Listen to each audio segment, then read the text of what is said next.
నాగరికత ఎలా మొదలైంది? గ్రామాలు ఎలా పుట్టాయో తెలుసా?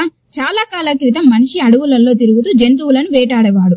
రాతి గుహల్లో నిద్రించేవాడు. కానీ ఒక రోజు వారు గమనించారు, విత్తనాలు నేలలో పడితే మొలకలు వస్తాయని. అప్పుడే ఆలోచించారు, మేము మా ఆహారాన్ని మేమే పండించుకోగలము అని.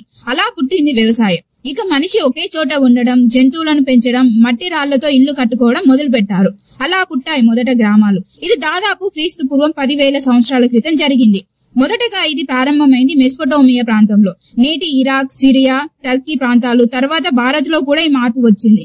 క్రీస్తు పూర్వం 7,000 నుంచి 3,000 మధ్య జరిగి ఇండస్ నాగరికతలో నేటి పాకిస్తాన్, భారతదేశం మధ్య వ్యవసాయం చేసిన ఆధారాలు దొరికాయి. ఆస్ట్రేలియన్ పురావస్తు శాస్త్రవేత్త ఈ పరివర్తనను నియోలిథిక్ విప్లవం అని పిలిచాడు. ఈ పదం గ్రీక్ భాషలో ఉంది. నియో అంటే కొత్త, లిథిక్ అంటే రాయి, అంటే కొత్త రాతి యుగం అని అర్థం. మొదటగా గోధుమలు, బార్లీ, శనగలు పండించడం ప్రారంభించారు. తర్వాతి దశలో ముఖ్యంగా భారత్ లో వరి, మొక్కజొన్న, నువ్వులు పండించారు. ఇదే నియోలిథిక్ యుగం. ఇలాంటి చరిత్ర రహస్యాలు తెలుసుకోవడానికి మన ఛానల్ ని సబ్స్క్రైబ్ చేసుకోండి.